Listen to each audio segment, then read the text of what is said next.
Where do we come from? What are we? Where are we going? Almost hidden in the top left-hand corner of this painting, the artist Paul Gauguin has written in French these three questions. Where do we come from? What are we? Where are we going? Like many other people, I have puzzled over the nature of human existence for a long time, and my work as a documentary filmmaker has given me opportunities to consider these great mysteries from many different angles. And I've found increasingly that some of the most helpful and challenging contributions to my quest have come from the work of the Austrian philosopher and educationalist Rudolf Steiner. This film is about Steiner's life and about the work that his ideas and insights have inspired in all areas of human life. Ideas that challenge us to ponder on the true nature of the human being. In Gauguin's words, what are we? Steiner would probably add, and what might we become?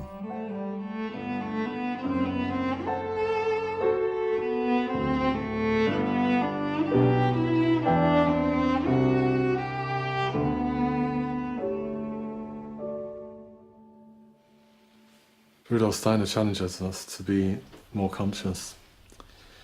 More conscious, and also, I think, to ground our consciousness in the warmth of heart. And I feel one of the most important things about Steiner is actually that he encourages us to bring thinking and feeling together, so head and heart together. I think Rudolf Steiner was a realist and a very practical person.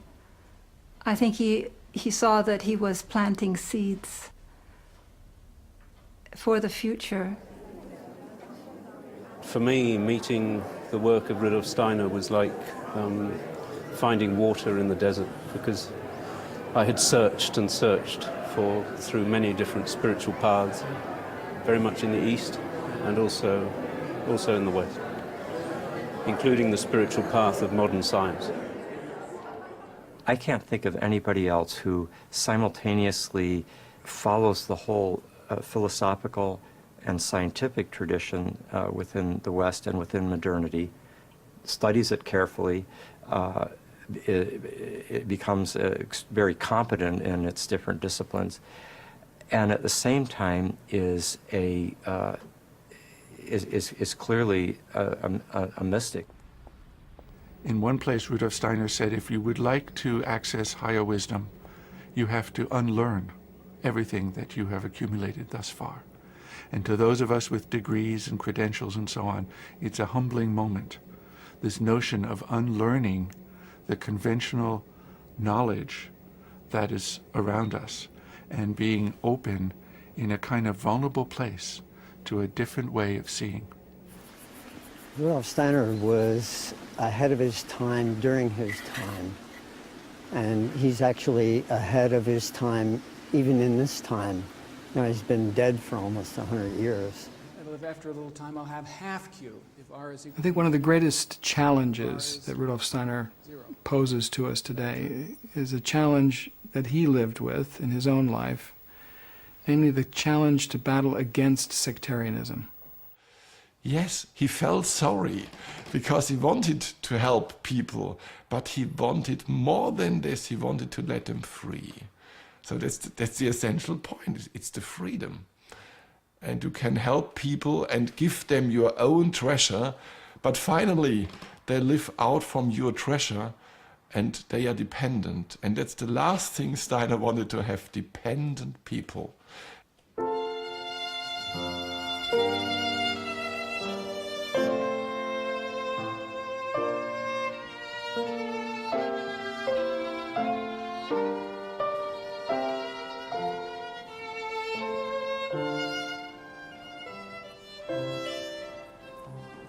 I think the challenge for me is to individualize what he has given.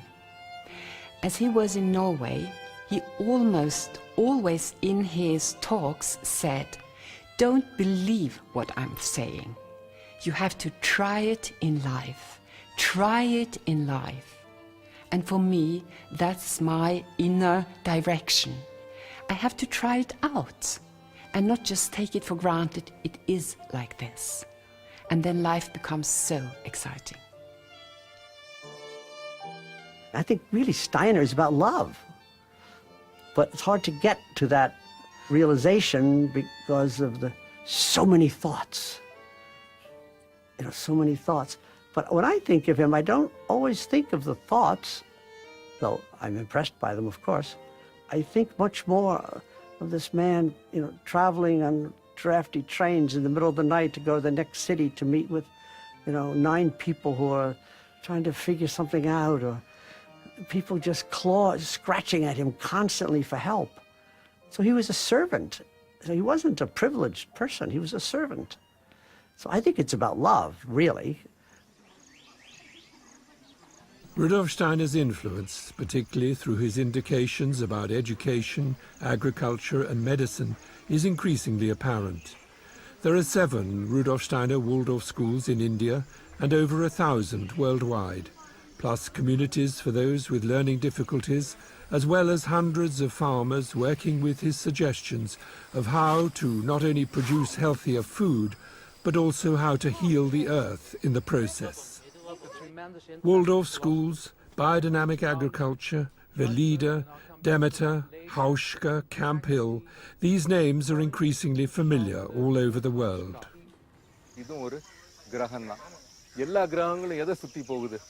In South India, I visited a group of small-scale farmers learning about the influence not just of the sun and the moon on plant growth and health, but also of the planets, a reminder of what in many parts of the world is still not totally forgotten.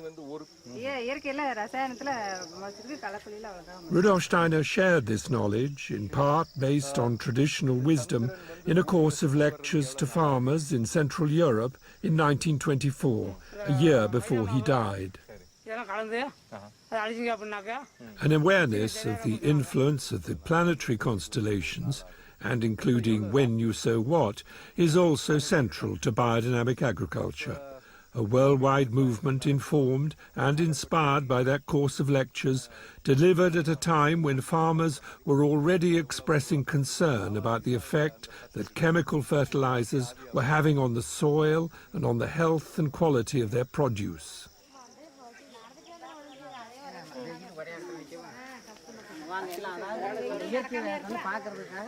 The beauty of Dr. Rudolf Steiner is that he was not just a philosopher living in a world of ideas and just philosophizing and just thinking. He brought all these ideas to practical human activity, whether it's agriculture, education, medicine, architecture.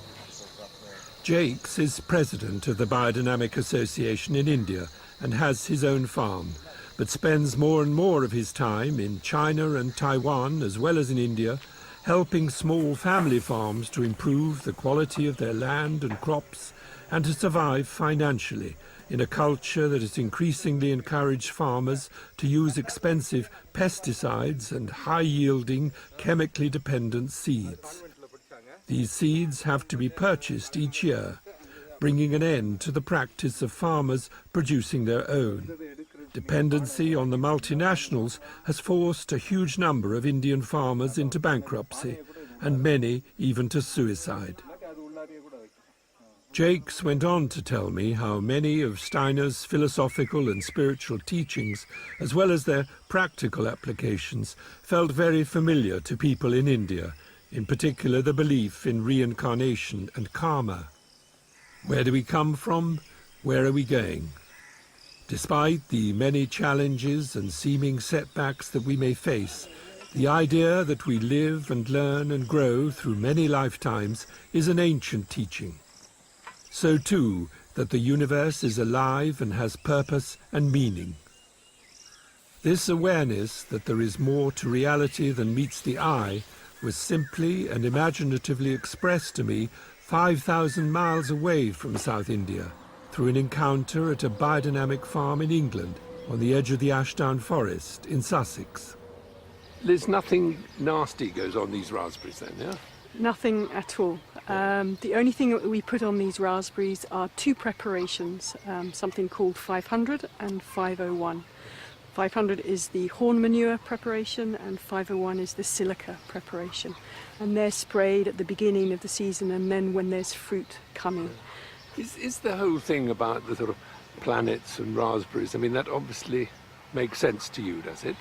Does it make sense? No, it doesn't make sense. But bringing in the forces of the whole of the cosmos and the whole of the universe absolutely makes sense. I don't understand the minutiae of it, and I don't need to understand. But what I need to really know and believe is that I'm not alone in this garden working to grow all this. And that's for me is what's important. Liz is in charge of the fruit and vegetables at Plawhatch Farm. Her sense that she's not alone echoes Steiner's many references to an invisible realm that supports and sustains not only the life of plants and animals, but humanity itself. What was very visible at Plawhatch Farm on the day we filmed was a group of 9-year-olds from the Steiner Waldorf School in Brighton. Farming is one of the subjects on the curriculum for Class 3 in all Steiner schools. In charge of the dairy herd at Plawhatch is Tom Ventham. For me, I've come into biodynamics quite late on in life. Okay, I was brought up in a very different way. And, but in agriculture? In agriculture, very much so. I brought up on a farm, and I've had a lot of inspiration from working in Africa. And it was while I was in Africa that I came across the whole biodynamic movement. And what it's done for me is really encouraged me to look within myself and within the farm, and rather than look outward. Because I think all through my life I've been sort of conditioned to look outwards, look at production and look at what's actually materially happening. Whereas what I've discovered is that if you actually look within and make sure that sits comfortably within oneself and within your heart, then everything that comes out is going to be just fine. And I think that's what the whole biodynamic movement has meant to me. It's changed me to look inwards.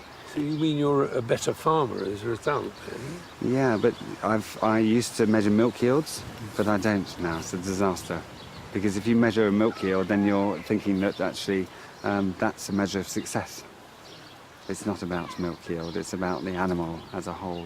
And so it's changed the way I farm into a much more qualitative approach rather than the production approach.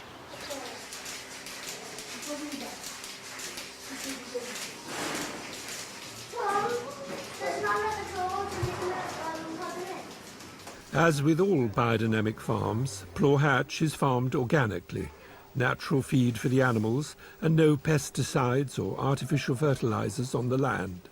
And the emphasis is on diversity. Not just cows, not just raspberries.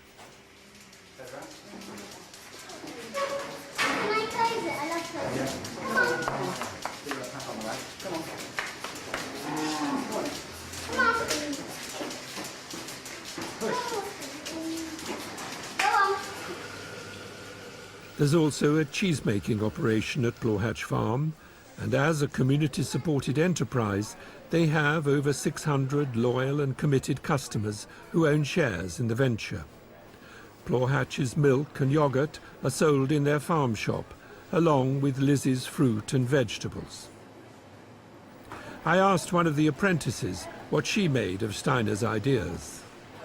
They're hugely far out. And it's very difficult to actually read a book that's written by Steiner. Everybody I've met struggles with it. And even when you can manage to read the book, to accept his ideas is another challenge as well. Because, yes, some of them come across as quite loopy. And I don't think he wanted anybody to blindly accept what he was saying.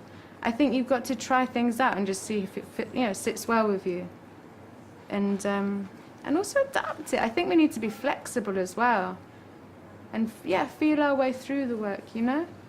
Do we work with the preparation, spray the fields, and also personalise it, you know, put your own love into it at the end of the day. I don't think there's any point in just like reading the book and just using it like a manual. And he had some inspiring ideas, and it's quite difficult to understand why we spray the fields of these bizarre combinations of ingredients. But you give it a try, trust it, you know, have some faith that maybe it's going to help, and then see if it works. I think we've got to be open and flexible. To be open and flexible and to trust. A young Dutch apprentice is doing just that. For an hour he will stir this substance, which contains a preparation known as 500, cow manure that has been buried in a cow horn for 6 months over the winter, when the crystalline forces in the earth are at their strongest and therefore most receptive to cosmic influences. Through rhythmic stirring, so Steiner indicated, forces within the preparation are released into the water, which, when sprayed on the land, has a dynamic effect on the soil and therefore on plant growth. Cattle, along with pigs, sheep and poultry, are the focus at Tablehurst Farm, the sister enterprise to Plaw Hatch. Between them they farm on 700 acres, most of which are held by a land trust and not privately owned, thereby guaranteeing long-term security. Steiner frequently warned against treating land, and indeed capital and labour, as a commodity. At Tablehurst and Plaw Hatch, they grow their own feed and produce enough manure and compost to fertilise both farms. The mixture of animals, crops, fruit and vegetables enhances, it seems, the health and well-being of the farm as a whole. Peter Brown is one of the farmers at Tablehurst. On biodynamic farms, cows keep their horns, which are seen as an important sense organ, helping to give each animal an awareness of its surroundings and of its own metabolism and identity. If a cow doesn't have its horns, it can't actually feel anything. It doesn't know who it is as an individual. And that's why most farmers take the horns off, so they can keep more animals in, but also it takes away the cow's sense of who she is. Then that cow won't mind standing so close to each other like that. But these cows, they need about 2 or 3 metres around each other. If anybody goes into that space, they don't like it at all. So they're very strong individuals. Look at Orchid here. Nobody's going to go near her. Even if we go near her, she wants to get out of the way. But that's a very nice thing. Because if she's nice and individual, she has a very good immune system because she knows who she is. She feels good about herself and she knows what she's doing. Nothing can really touch her. Nothing can go wrong with her. But if we take her horns off, it's a bit like having lobotomy. Suddenly she doesn't know who she is. Actually, she doesn't really care who she is. She's lost one of her major sense organs. And who cares? Who cares what I eat? Who cares who I stand next to? And in fact, I don't need to last very long. And that's how most of our dairy cows are today. Just like that. Whereas she should go on until she's about 15 years old, easily. Very strong. Never use any drugs on her, never spray any chemicals on her at all, never do anything to her. Maybe just trim her feet, and that's it. And she'll give very, very nice milk. Very strong milk, full of vitality. Clearly, Tom's cows are not going to tolerate being herded into conditions that treat them as pure milk-producing machines. And on the subject of their horns, it had already been explained to me in India how there exists a close connection between the complex digestive system of a cow and its horns, a memory of which is still retained in the horn even after the animal is no longer alive.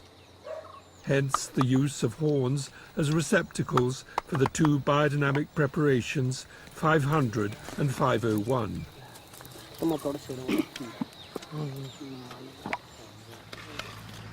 At Tablehurst Farm, the 500 preparation, known as horn manure, having been stirred rhythmically for an hour, is now sprayed on the ground in spring and will continue to be applied during the summer. In the meantime, below the ground and throughout the summer are buried another batch of horns containing powdered silica. This substance, the preparation known as 501 or horn silica, is likewise stirred and then sprayed over the growing crops to regulate their receptivity to light and thereby improve their health, quality and vitality. In a nearby field, chamomile flowers are being picked by Peter Brown and his team. Chamomile is one of 6 plants, each carrying a particular function that is specially prepared and then introduced into the compost heaps along with nettles, oak bark, yarrow, dandelion and valerian, to enhance and regulate the process of fermentation. Yeah, well, we're happy after these 3 months of drought, aren't we? Yeah. A drought, yeah, oh yeah. Even the rye behind us is not as high as it should be, is it? And that's because of the drought. There are 12 people employed on Tablehurst Farm, plus 3 apprentices and 3 people with learning difficulties. I asked Peter Brown about the viability of biodynamic agriculture. We're doing quite a lot of processing our products and selling direct to the customer. And that is what helps make it viable, and also gets a direct relationship with the customer and us as a group of farmers. And because we're doing the extra processing together with the farming, like we butcher the meat and sell it on the farm, and we make the wheat or the rye into flour, and we sell it to the local bakery, and that sort of doubles the price. It's ironic because, you know, there's so much, proportionately it feels like there's a lot of work goes into producing it, and then all you do is put it through the mill and you double your price. But that's what you have to do, though, to make it viable. Driving the tractor is David Junghans. He attended a Steiner Waldorf school in his native Germany, then trained in conventional agriculture before coming to England to Emerson College to study biodynamics. I asked him what he understood by this word force, the idea that there is something invisible at work in the substances that make up the phenomenal world. I think everyone has the experience of forces, hard forces, of love, for example, or of any kind of emotions. But they are not visible. It's only the physical carrier, actually, the human being, that makes it visible. And so it is in nature. Potassium is a carrier for a particular force, and so on and so on. So that's how I understand forces. Forces stand behind matter, and actually matter carries these forces into the physical world. During my visit to what was clearly a thriving and truly mixed farm enterprise, someone remarked that old MacDonald seems to have got it right. Old MacDonald had a farm, E-I-E-I-O, and on that farm he had a dog, E-I-E-I-O, with a quack quack here and a quack quack there, here a quack, there a quack, everywhere a quack quack. Old MacDonald had a farm. Class 1 at the South Devon Rudolf Steiner School. Only now, aged 6 to 7, are the children starting formally to learn to read and write. And like much of the teaching in Steiner schools, music and art are incorporated into the lessons throughout childhood.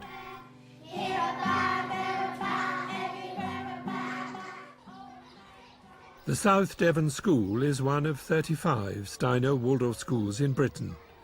The first Waldorf school was founded by Steiner in 1919 at the request of Emil Molt, owner of the Waldorf cigarette factory in Stuttgart, who wanted an education for the children of his employees that prepared them for life in its fullest sense.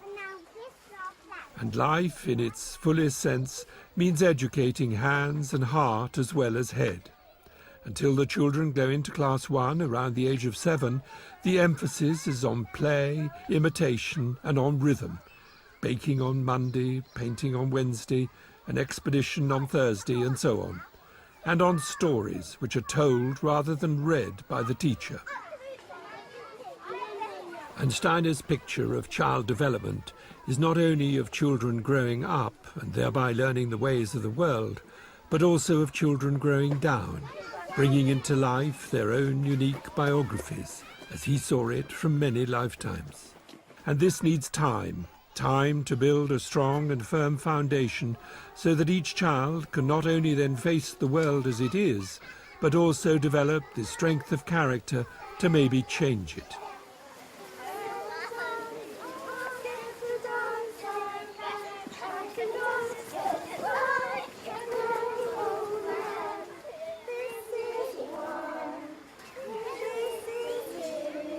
Songs and ring games are another important ingredient in the early years. Ideally, dexterity in their bodies will gradually translate into dexterity in how they think and create.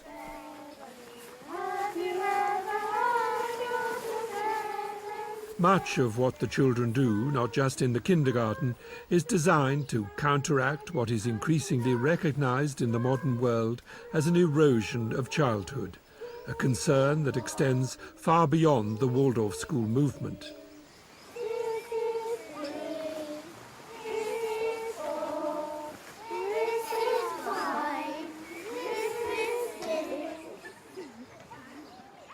As at the Brighton Steiner School, these 9-year-olds are also not just studying farming, but actually doing it as part of what is called main lesson. One particular subject taught for the first 2 hours every morning over a period of 3 or 4 weeks. Around this age, most children start to take a new interest in the world around them, whilst also experiencing a certain separation from that world. Now they begin to study science, and in mathematics the concept of fractions.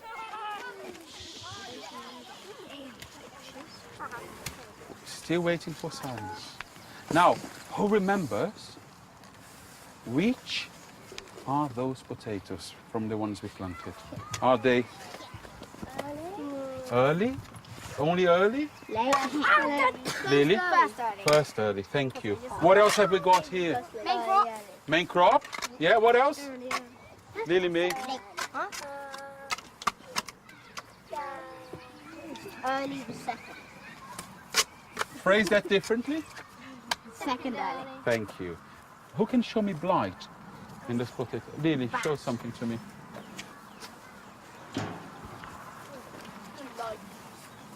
Can you see? I can see from where I am. Quite right. Yeah? Every digger should have 2 other ones working together. So should be groups of 3. A digger and 2 collecting the potatoes. The plants should all be brought back here, please. Yeah, girls? That's perfect. No, that's fine. So one on this side. You are too many here. Well, they really seem to be enjoying themselves. I thought children weren't meant to like gardening. They like gardening very much because they can see the end result. So they've been involved in the ploughing of this field, well, spreading the muck, the ploughing of the field, which was done by horses. So they actually pulled the plough. So they had, what is that? When can we see the lamb? Soon. Yeah? Oh, that's a big one. How many? 7. Very gentle. 9. Whoa, wow, look at that. 14. 16. They respond very well to the activities we propose. It's the practical ones there. Yes, let's do it. And there's a real enthusiasm that comes from them. Where are you from? I'm from Brazil. I'm from Brazil, yeah. So there are Waldorf schools in Brazil too? There are Waldorf schools in Brazil, yeah. But I wasn't connected to schools there. I was connected to the biodynamic impulse, but not to schools. Yeah, you're doing both. That's right, yeah, sort of bringing them together, really. Yeah.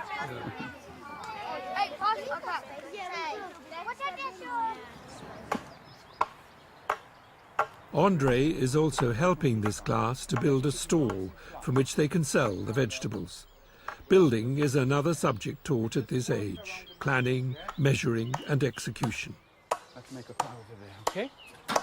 Down there. The curriculum in Steiner schools is designed to introduce subjects when they resonate and correspond to where the child is at in his or her development. Insight into what you teach when, and a recognition of distinct 7-year phases in child development were 2 of Steiner's special contributions to education. What is this, Declan? That's to support, that's to attach the 2 poles together to make them both steady. Yeah, and what else? Jude? Also, so when we put the roof on, we don't have to put it exactly on the top of the pole, we can put it on the sign bit. Does it hold up the roof? Well, it will. Like Jude said, what will be sitting here? But not all teaching in Steiner schools takes place outdoors. Biology is the main lesson subject for Class 6 for the next 3 weeks. From Class 1 to 8, the children who are unstreamed have the same teacher for these main lesson subjects, whether it be science, history, mathematics or geography. These key subjects form the core of the Waldorf curriculum. How does the queen ant start to establish her colony after she's mated with the drone on her nuptial flight? Aggie? She digs a hole and then carries all the earth out of the hole so she can have more space to dig. Excellent, thank you.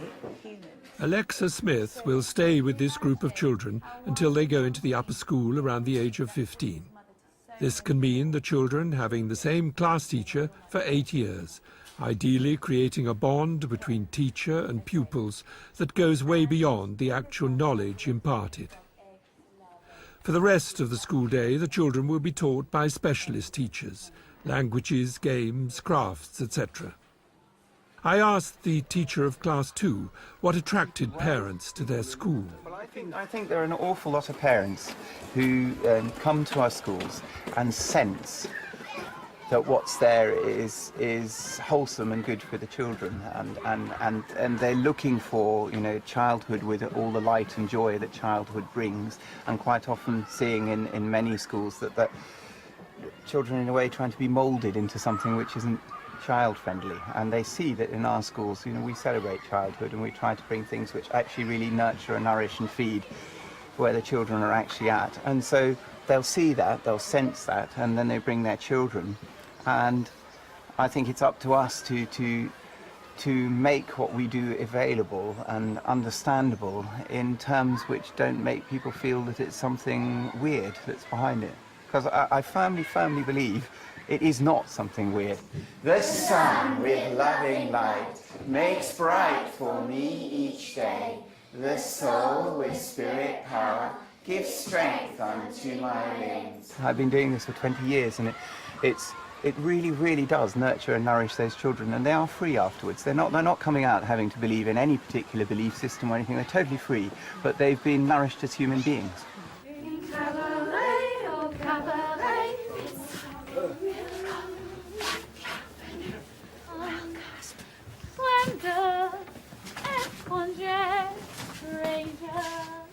Ian Powell teaches art and the history of art as well as drama to the upper school. Although there tend to be no internal exams in Steiner Waldorf schools, the pupils do take state examinations. I asked Ian about the word results, a label that is increasingly associated with a school's performance and success. For me, there's no such thing. One of the frustrations, if you think about that as a frustration, is that I will never see the results of my work until they come back to me when they're at least over 35 or 42. And that's from a strong belief that they are continually growing. I mean, to think that a young person is only a summation of the results of, if it's GCSEs or A-levels or even a degree, if that's all that the person is, that really is a very slight on the individual, because we all know that, in fact, you're still developing. So I'm really well aware that anything I do here, if it's an examinable, is purely to allow them to go on to the next phase of study. It has nothing to do with the result. No, again, time. Victor! How'd you come? Bobby! Oh! I then asked Ian how he related, as a teacher, to what Steiner said and wrote about karma and reincarnation. I think subliminally, as a teacher, when you've been working long enough, I think what starts to happen is you realise there's more to this young person than just the face value that you're seeing or the what can become. There's something that they're bringing with them. Yes, there's hereditary, that's true too. There's the family, there's their society, but there's something else, and you become aware of the something else very often. One doesn't look at it or dwell on it or try to research it because it's not within our remit to do so, but you're certainly aware that there's another tool, there's another something there that's happening that needs resolution or needs to be resolved, or that you allow the young person to perceive through doing the activities that we do. They don't see it as karma, of course, but maybe when they're 35, 42, something might happen in their lives that they think, I was dealing with something that I had to work out at that age, even though I didn't know it. The school's doctor is James Dyson. In addition to his orthodox medical qualifications, he has made an in-depth study of Steiner's medically related lectures and writings, and of the considerable research that these insights have inspired into a greater understanding of the human being. In Gauguin's words, what are we? I asked James how these other perspectives informed his work as a doctor. Well, that's a big question, isn't it? Well, just looking out of the window just now, what I was particularly interested in was observing movement, how children move. And I think that's as good a place to start as any, because movement speaks the language, not just in the ordinary neurological sense, but movement and gesture speak the language of the soul, they speak the language of development. They show us how a child is relating to the environment, for instance. And nowadays, particularly, harmonious movement is often the exception rather than the rule. And why is this happening? I think that young children nowadays are subject to a far higher level of sensory stimulation than they were in the past, from a much earlier age.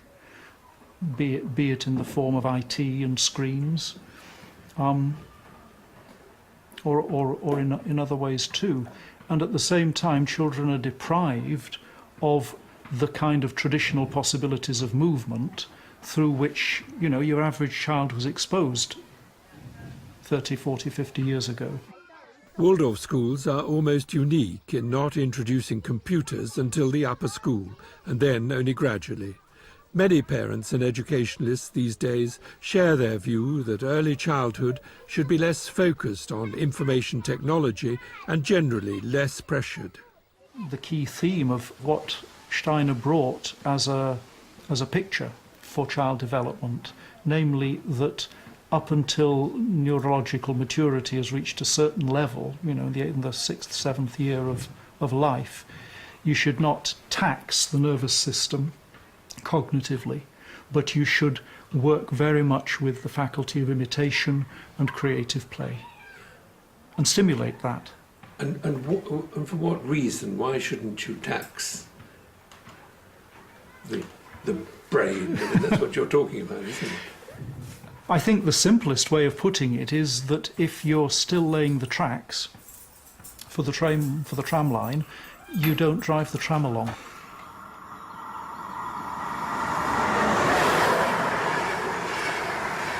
Rudolf Steiner himself grew up beside railway lines. His father was a station master, and the exciting new world of trains was ever present. Steiner was 2 years old when, in 1863, his father was transferred to this station at Potschach in Lower Austria. He lived here until he was 8. Steiner wrote in his autobiography of his deep appreciation for the unspoiled landscape in which he grew up. Despite the new technology on his doorstep, life for the young boy was essentially simple but far from cozy.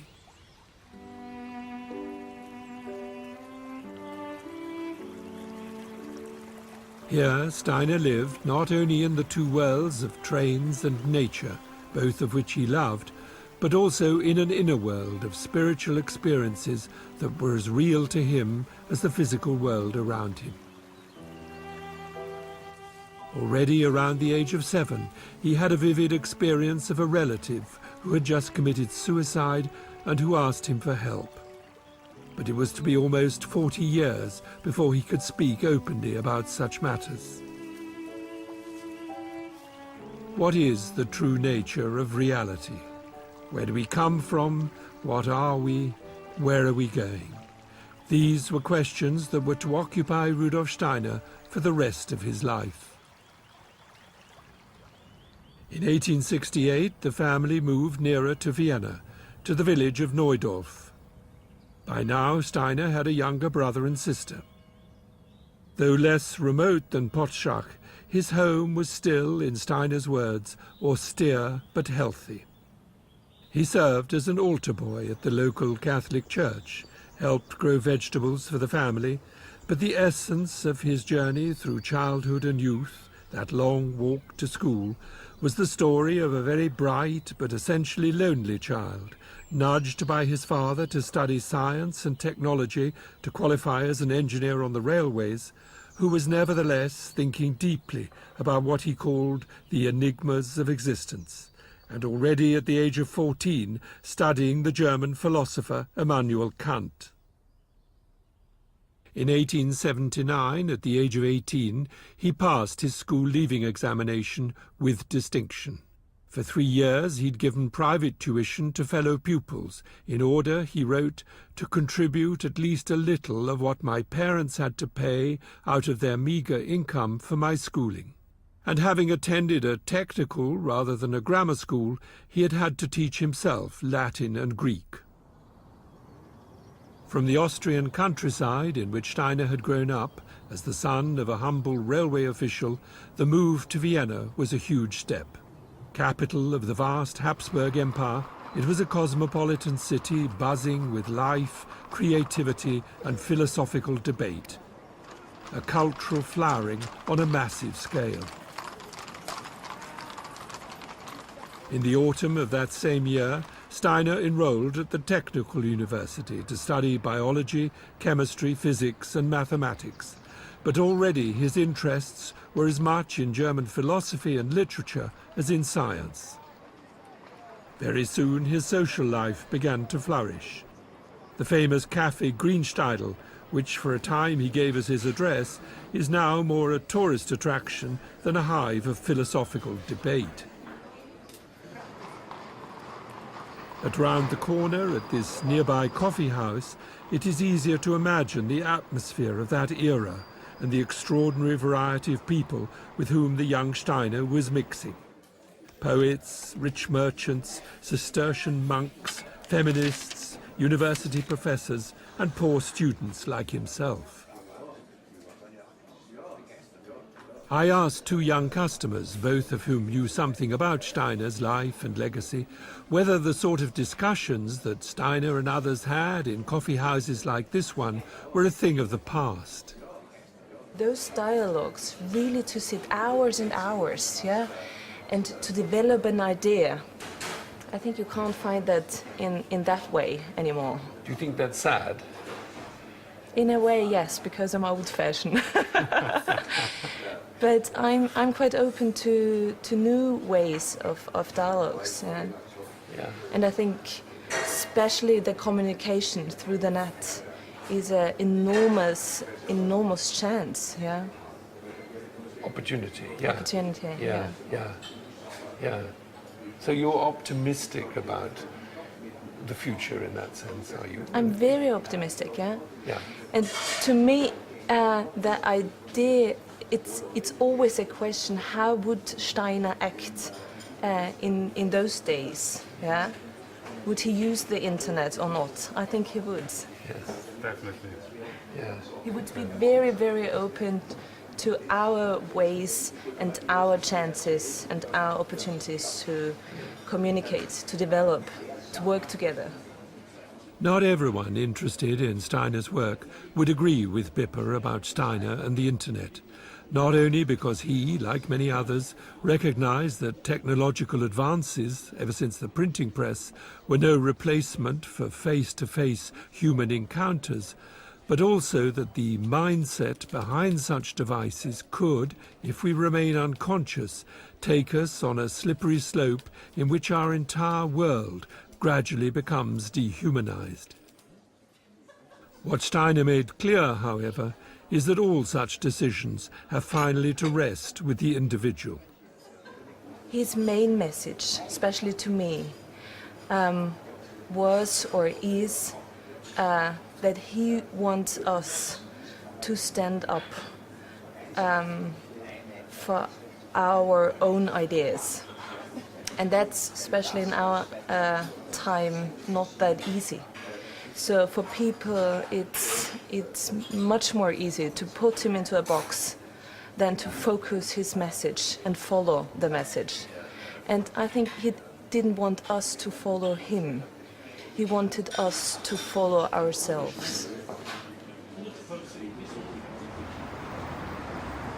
Although Steiner had an increasingly wide circle of friends, he was at the same time following his own inner voice.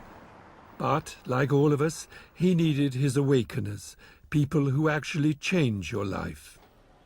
On his regular train journey from home into Vienna, he met such a person, a man with whom he could at last share his inner life of spiritual experiences.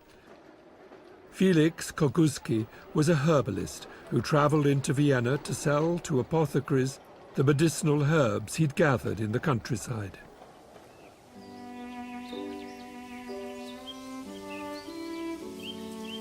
On his back, wrote Steiner in his autobiography, were his bundles of herbs, but in his heart was the knowledge of the spiritual aspects of nature that had come to him through gathering them. Through Felix, Steiner learned that there existed a vast store of traditional wisdom that was soon to disappear completely from the folk culture of Central Europe. In his company, Steiner felt in touch with what he called a soul from ancient times, someone with the intuitive knowledge that he himself had experienced since childhood, and which he was already trying to understand and above all to anchor in the world of modern-day consciousness. But there was another ingredient that Steiner was to increasingly emphasize.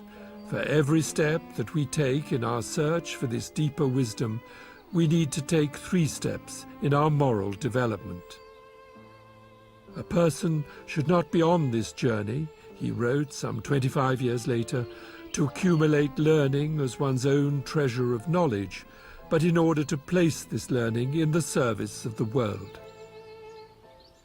Meanwhile, the young Steiner was to experience another great awakener, a man who was also to profoundly influence the course of his life. Among the great personalities of the German-speaking world, both past and present, he became inspired by the work of the literary giant Johann Wolfgang von Goethe, who had died some 50 years earlier. Not Goethe just as poet and novelist, but Goethe as scientist, particularly his work in anatomy, optics, and botany. Later, Steiner was to call him the Copernicus and the Kepler of the organic world. Goethe was a huge influence on Steiner, and Steiner felt that he discovered a kindred spirit in Goethe, because he was approaching the natural world with an open heart, and not as an object to be studied and measured and quantified, but rather as a world that was still imbued with something sacred. I think Goethe was very aware of the sacredness of nature, and that's why he wanted to approach it in a different way, with empathy, rather than with objectifying consciousness. But he still thought of himself as a scientist, didn't he, Goethe? He certainly did, because he was interested in knowledge, and in a type of knowledge that was a direct knowing, really a perceiving, to actually see into the spiritual workings of nature. So he was focused much more on the world of qualities than of quantities, and much more on what could be perceived by each person as a human being, unaided by any scientific instruments. So for him, scientific instruments tended to get in the way of really seeing what was living in nature. That's why he's so much at odds with the approach of mainstream science. Jeremy Nadler is a writer with a doctorate in theology and religious studies who makes his living as a gardener in Oxford. For Goethe, the human being is the most exact instrument. If you can develop that instrument into an organ of deep perception, then of course you'll see more and more in nature, and that's what Steiner was able to do. He developed himself as a spiritual instrument, I suppose. So he was perceiving much more than most people are able to perceive in the natural world, and he extended that to invisible worlds, of course. And was pointing to the fact that we all have this potential then. Absolutely. Yeah. It's not so easy to develop it, though. Yeah. But, you know, one just has to keep working at it, really on a daily basis. What is your understanding of the key to working with it then? Well, when I go into the gardens, I'm very aware that the first thing I want to do is, I see weeds and, you know, I see all sorts of things that need doing. So I want to get engaged with practical stuff. But I try to stop myself and just spend at least a few minutes with a plant and just observe it, just be with it. And there's something immensely centering and healing in doing that. And I feel it actually helps the rest of my day in the garden. You realize that there's a miracle there, really. And it's so easy to not see it. Yeah. But that would be true perhaps of life altogether. We just simply don't notice things, do we? We take things for granted.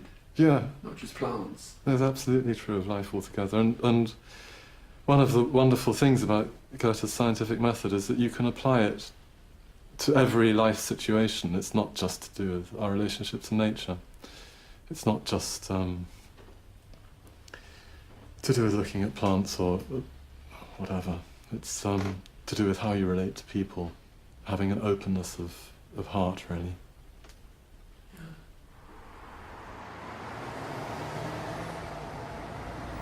Goethe does provide a kind of transition, a foundation for a transition between, I might say, conventional day consciousness and what Steiner calls ultimately his spiritual science. That is to say, a way of engaging the world of spirit, the world of our own inner experiences, with as much surety and clarity as we do the outer world.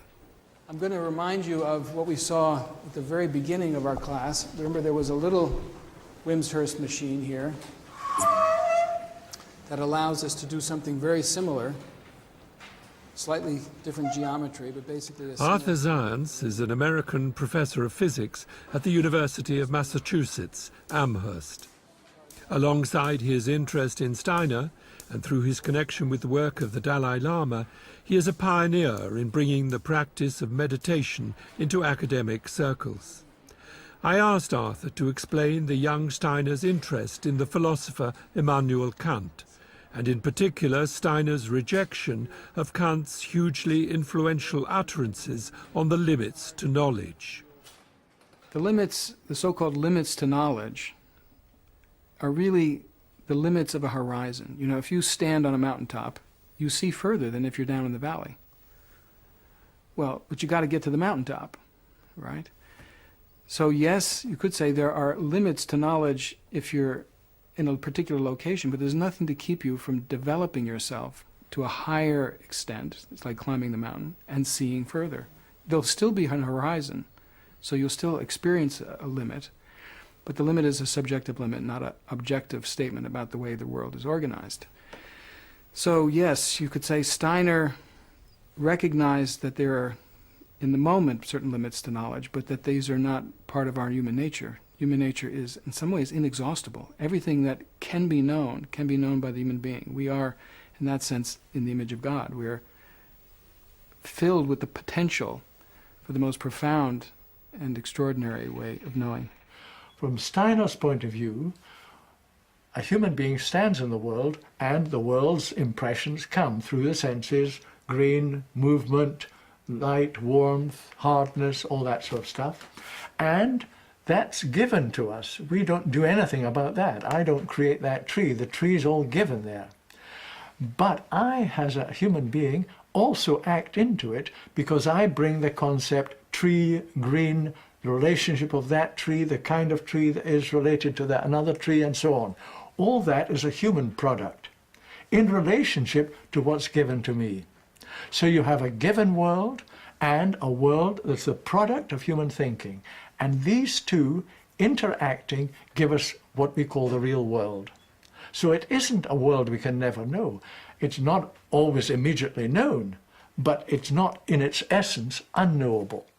I looked at it more carefully and then saw in its leaves it does something incredible. That the lower leaves are long-stalked and kidney-shaped, and they form a little rosette. There are only 3 of them still alive. There were more earlier on.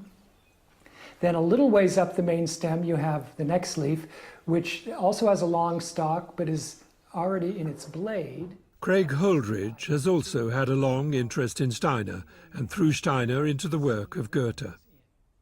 In upstate New York, he has founded the Nature Institute, where observation, the kind of meditative observation that Steiner practiced over many years, is explored. We founded the Nature Institute with the intention of having a place that can cultivate a particular way of knowing that can bring us back more in relationship with nature and the things themselves. And now that sounds, very harmless and simple and maybe not even that important, but if you think about how strongly our culture and our minds are captivated with certain kind of abstract ideas, and we notice that people come to us with many, many abstractions in their minds about what hormones do, about what the brain does, about how natural selection has made us this way or that way. And we have all these explanations of the world, but do we see the world? Do we experience the world anymore? And of course, with our technologically dominated culture, this becomes more and more an issue. Goethe said something like, if we want to gain a living understanding of nature, we must make ourselves as mobile and flexible as nature herself. So science as transformation of the human being to understand the living character of the world. That's the mission of the Nature Institute. When Steiner came across Goethe's work when he was still a student at the university in Vienna, what he found in Goethe, what stimulated him in Goethe, was that here was a man who really immersed himself in the phenomenal world, didn't have lots of abstract concepts, and thereby opened himself to seeing relationships that spoke of more than the mere physical. It is just unfortunate today that we are so much in a dualistic culture, matter and mind, soul, or body and spirit, if we even think about the one half, right? But if we do think about the spiritual or the soul or whatever, then it's always in contrast to the body or this.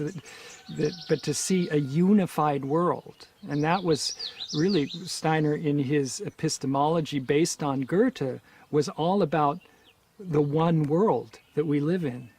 It is one world, and we are part of one world. And there aren't 2 or 3 or 50. There might be nuances and different levels, or whatever you want to call them, different aspects that one can gain access to, but it is one manifoldly differentiated world. In this approach to understanding the world, you really do have to slow down. I mean, and that part of our challenge today is our rushed world, right? We rush from one thing to the next, and thereby we can't really take anything in and meet it in any depth. And so just to sit down and perceive and take the time to look at a plant, or look at one leaf of one plant for 5 minutes, takes a lot today.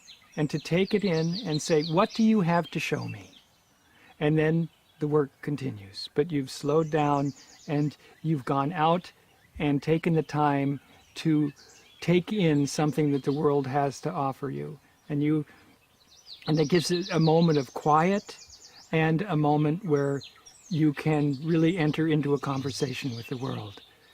So I, sometimes thought about, this methodology or this aspect of the methodology, that it would be interesting to speak of, like one speaks of slow food today and slow money, to speak of slow science. We need to slow down so that we can really dwell in the things as a basis of a more, as the basis of a deeper understanding of the world. Towards each other too, then.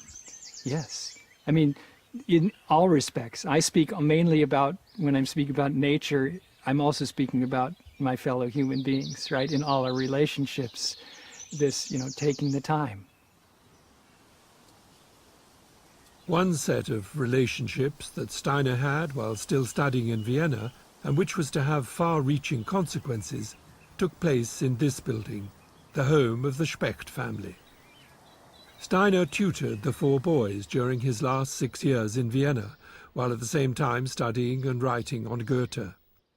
Of particular concern to his parents was Otto, 10 years old when Steiner first met him, and considered by everyone as both physically and mentally abnormal and therefore uneducable.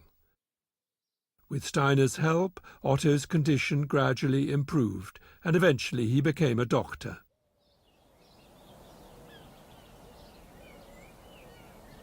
There is now a whole movement for therapeutic education, with schools and villages, not only here on the banks of the Severn Estuary in England, but all over the world.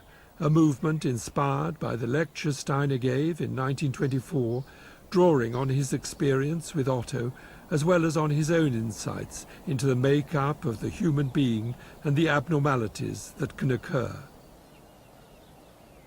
The Grange is a Camp Hill community for adults with learning difficulties, part of a network of Camp Hill schools and villages throughout the world.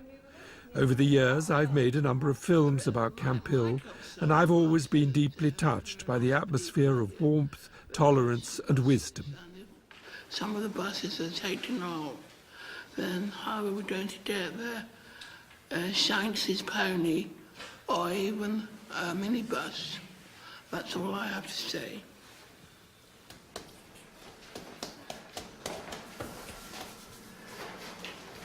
John, do you work here every day then? I work in the garden. I work in the garden. Do you? Yeah, I work in the pottery as well. Oh, so you've got a lot of jobs. Yeah. Which one do you like best? Pottery. Pottery? Yeah. You meant to say the bakery. Yes, I'm a bakery. It's better. Sorry. Sorry, Greg.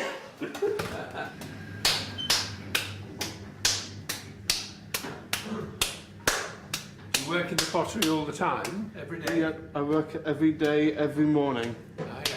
What do you do in the afternoon? Afternoon, I'm outside on my land on the estate. Oh, that's nice. Even when it's raining? Yeah. It's nice to have 2 jobs then, is it? Yes, it is, yes. Take another one of those. It makes life easier. Workshops like this one are not seen as simply providing occupational therapy, but as an opportunity for the residents to produce goods that are valued and of use, as they themselves are valued.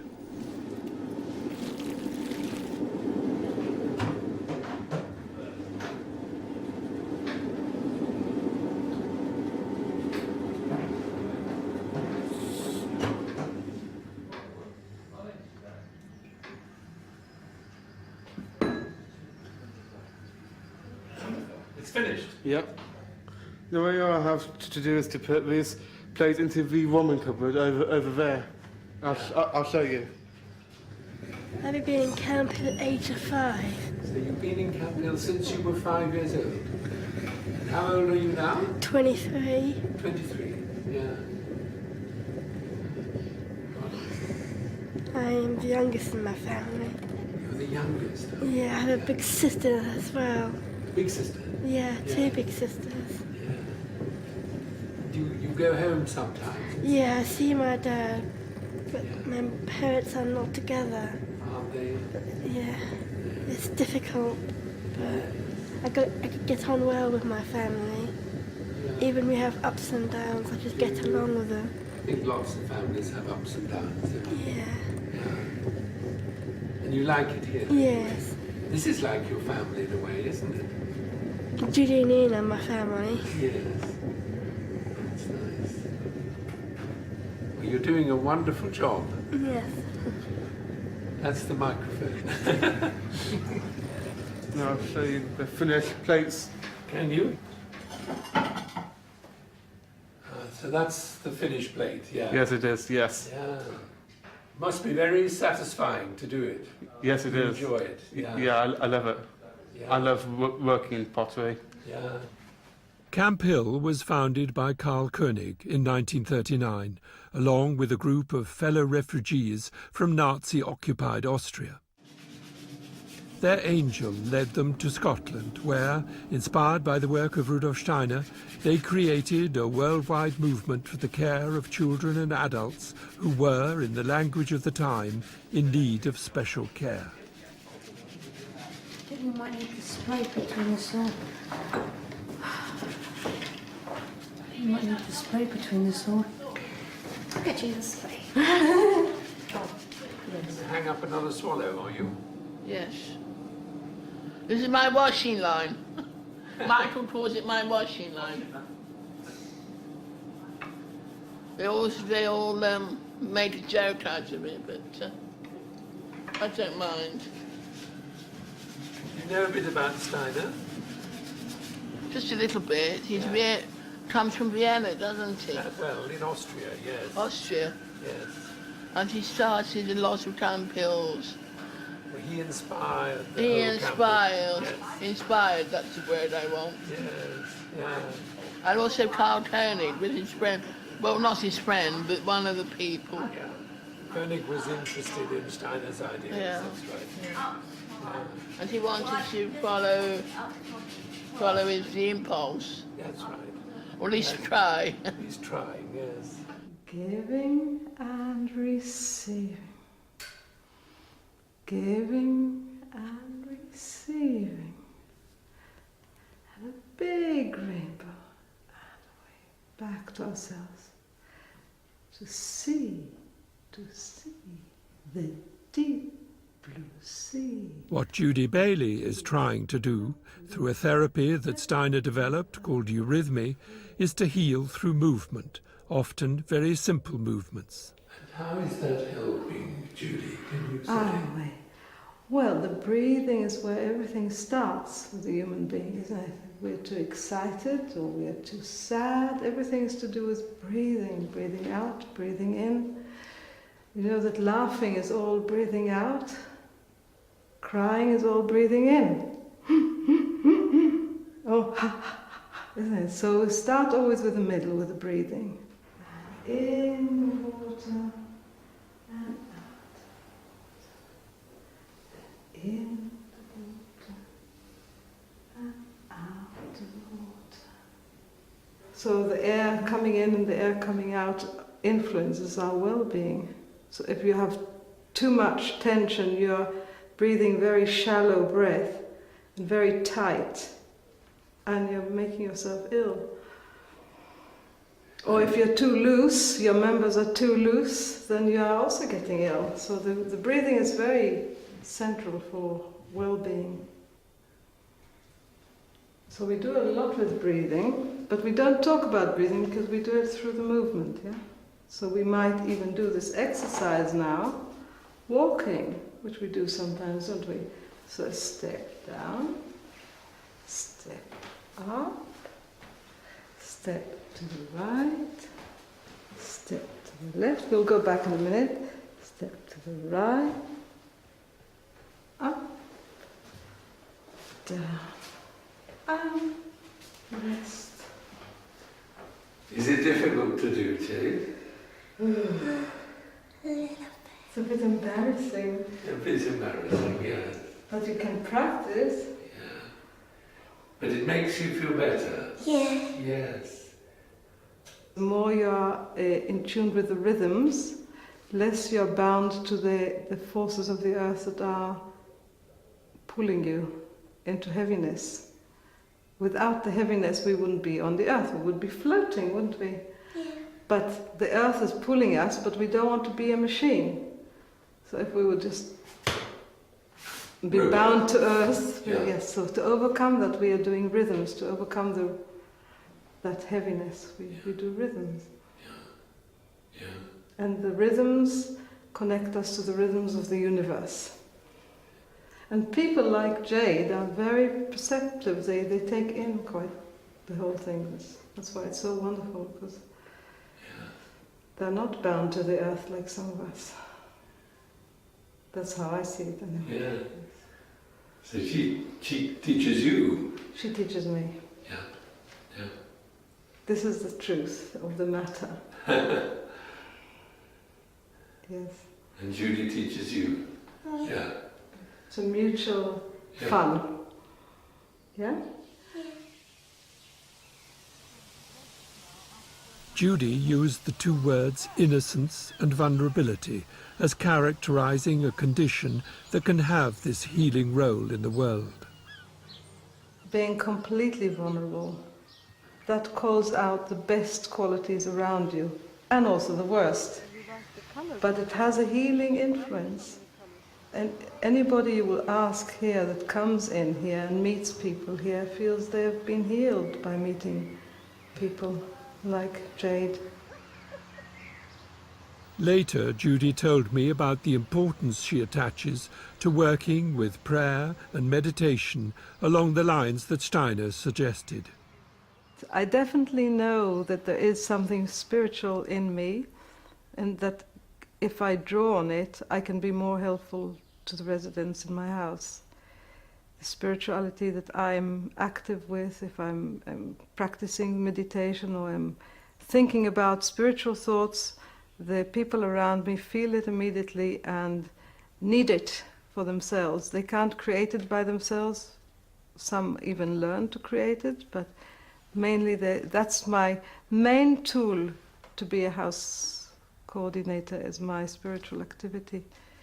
All the rest, I mean, knowing how to cook is very good, but the ability to live on a different sphere than the physicality is very important. They also know that even if they fail, they have something in them that is eternal and very complete, that I recognize, and it's very important for them. What do you understand by the word spirituality then?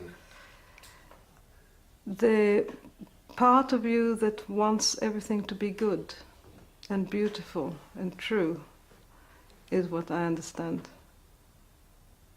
That all of us have that core, that all of us actually have, and desperately try to see it in others and desperately want others to recognize in ourselves.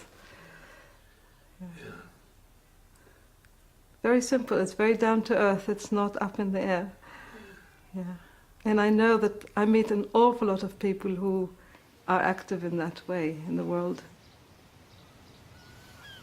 Everyone at the Grange lives in family-sized households, and the land is worked biodynamically.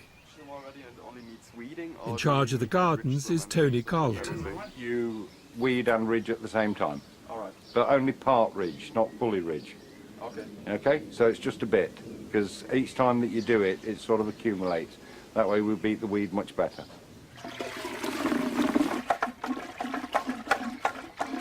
Tony compared Ian's vortexing of the preparation to breathing. Judy and Jade breathe, the cows breathe, the earth breathes, and so too, through stirring rhythmically, does this substance.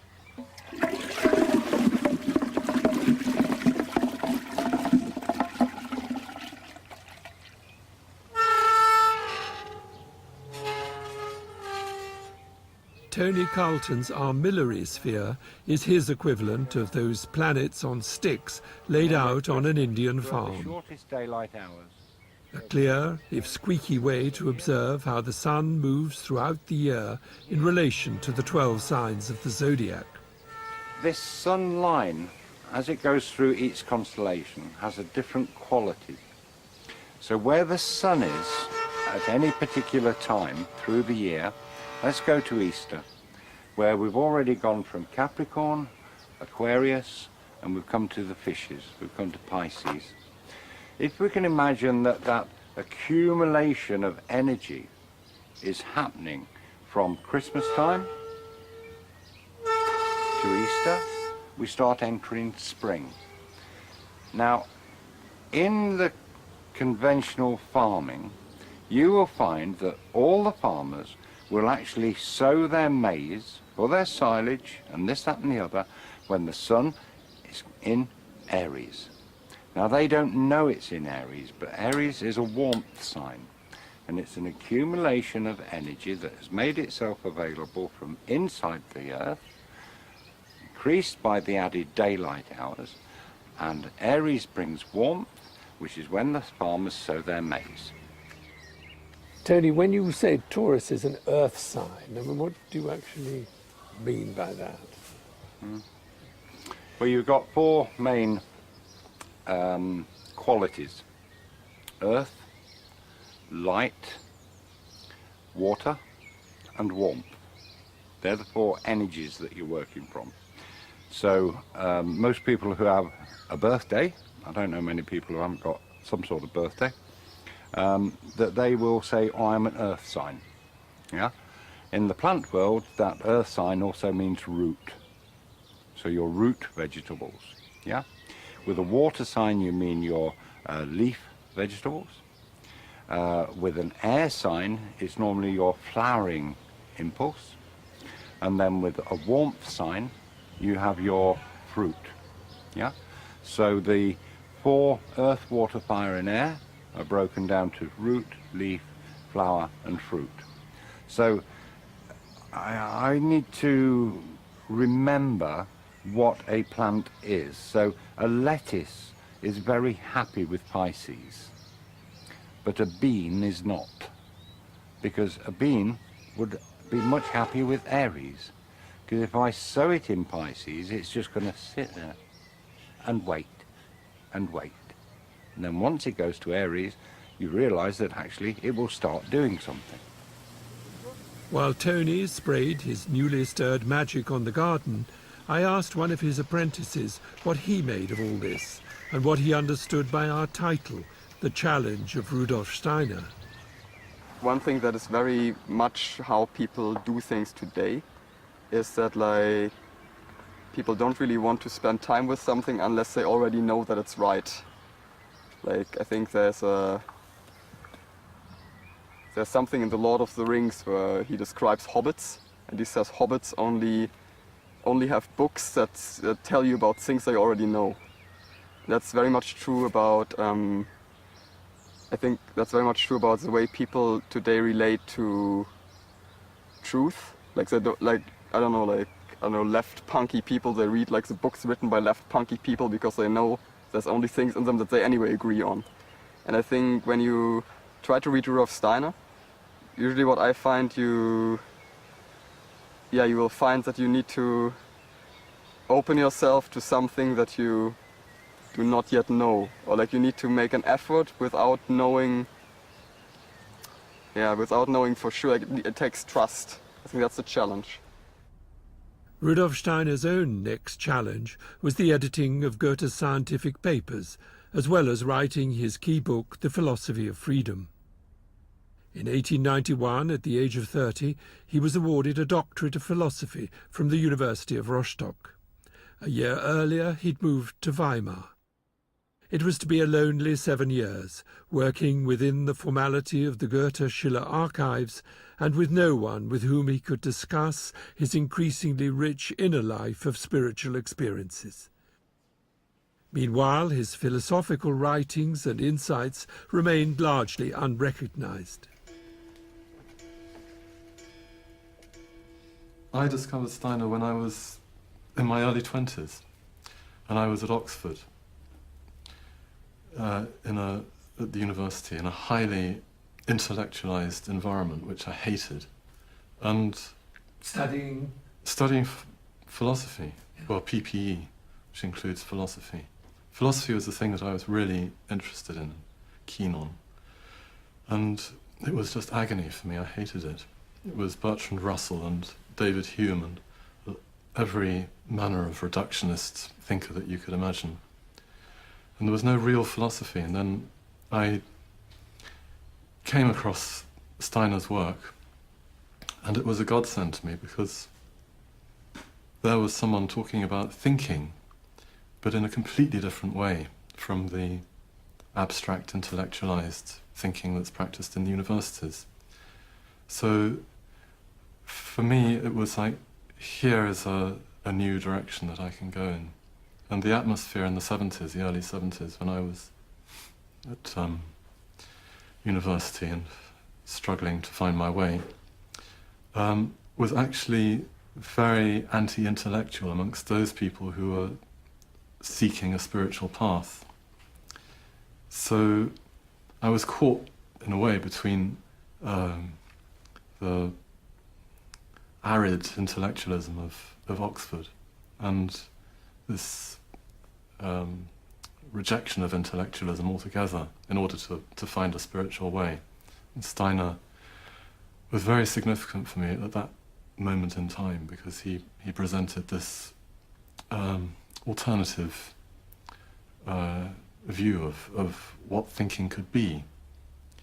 So, can you describe what that view is then? I mean, what was this alternative? Well, one of Steiner's key books is The Philosophy of Spiritual Activity, or The Philosophy of Freedom, has those two different titles. And in that book he describes how thinking as an activity can be intensified so that it becomes a kind of dialogue with the world of spirit. And that seemed to me to be a path that I could follow. But when you say world of spirit, I mean, you know, that can sound pretty weird to some people. Are you talking about talking to spiritual beings, or what do you mean by the world of spirit? Well, yes, I do. It may well sound weird, but I think that's the reality of it, yes. But of course, one's actually in a kind of inner dialogue with a world of thoughts, but the question is, what is the source of our thinking? Where do our thoughts come from? That's a living question, which I think anyone who's engaged with that question of what thinking really is obliged to ask. I mean, most people would probably say that our thoughts come from our brain. Most people probably would say that, yes. Well, I don't think that's actually correct. And even to the extent, of course, thinking is dependent on our having a brain. So if you cut my head off, I wouldn't be able to think. But it doesn't mean that the source of thinking is material.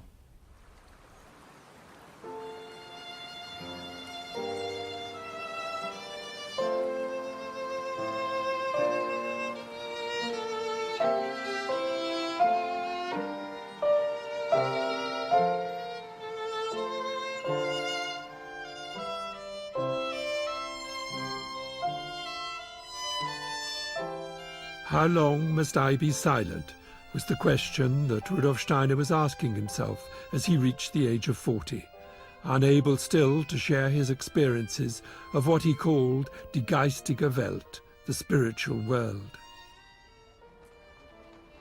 In 1897 he moved to Berlin, initially to edit an avant-garde literary and theatrical magazine. But it wasn't only to intellectuals and artists that he was drawn. As a result, he was asked to give courses in history at a workers' educational institute, a post he held for 7 years. But among the citizens of Berlin, as elsewhere in Europe and beyond, were an increasing number of people interested in spiritual teachings, in the case of the Theosophists, in a wisdom with its roots in the East. Here at last was an audience eager to listen to someone not just speaking out of the past, but out of his own inner vision. By 1907, Steiner had a considerable following, but still largely members of the Theosophical Society, and many wanting a guru figure.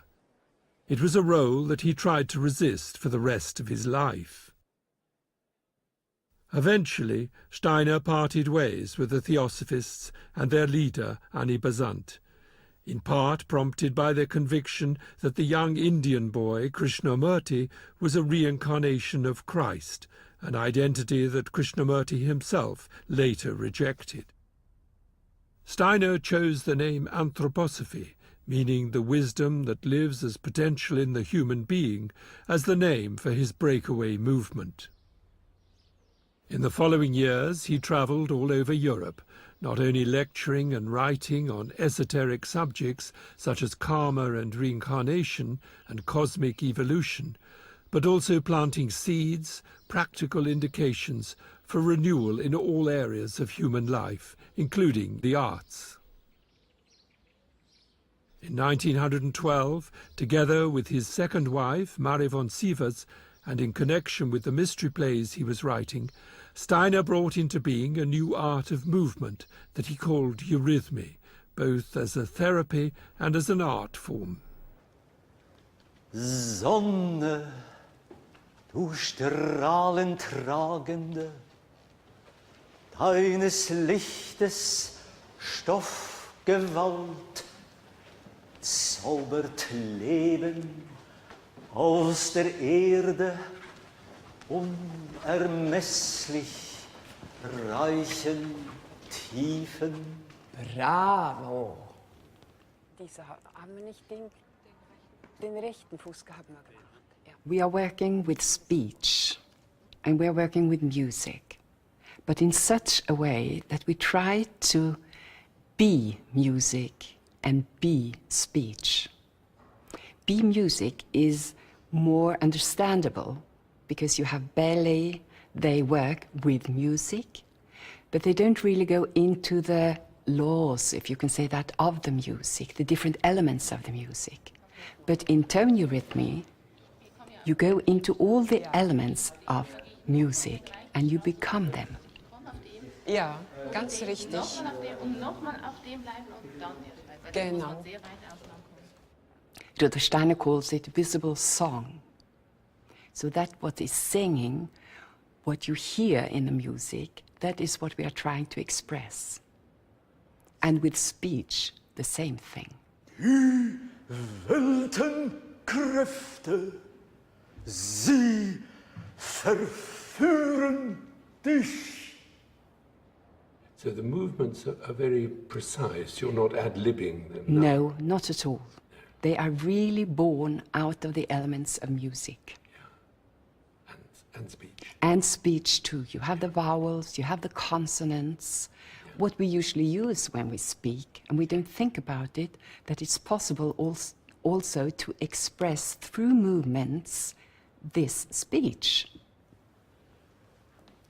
Herz, du Seelentragendes, deines Lichtes Geistgewalt. Nur hier haben wir das Gleiche wie vorher, Seelentragende, nicht tragende. Margareta Zollstad leads the Eurythmy Ensemble based at the Goetheanum in Switzerland, the centre of the now worldwide Anthroposophical Society.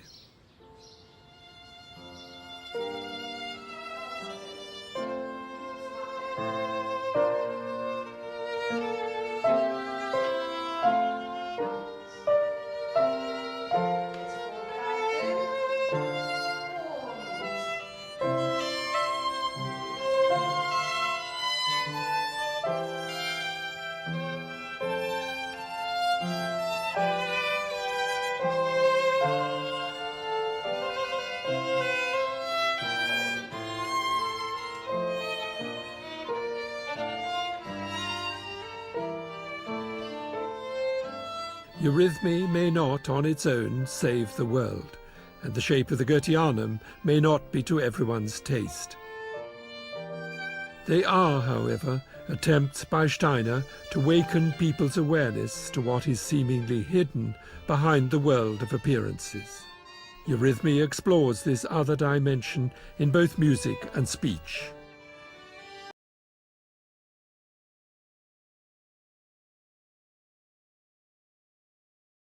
Earth, but rather spirit and matter. There is only one world, but it is infinitely more complex and many-layered than a purely materialistic mindset is willing to acknowledge. Over many years, through a combination of diligent meditation and an open heart, Steiner developed the natural clairvoyance he was born with into a faculty that made possible what he called spiritual science, a way of seeing, open to us all, that goes beyond our sense impressions and a narrowly focused intellect. To help awaken the spiritual in the human being to the spiritual in the universe is how he once described his task. In other words, the human being is potentially, as the ancients taught, a microcosm of the macrocosm. Steiner was no longer silent, no longer alone, but he paid the price. He had stuck his head above the parapet and was shot at from many directions. In the 10 or so years to come, until his premature death in 1925 at the age of 64, there were indeed triumphs, but also tragedies. Yet despite exhaustion and illness, Steiner continued in his efforts to remind us of our evolutionary potential and that we are not alone in the universe. Indeed, that we are made in the image and likeness of God. Some listened, some not. Herein lay the challenge, both for him and now for us.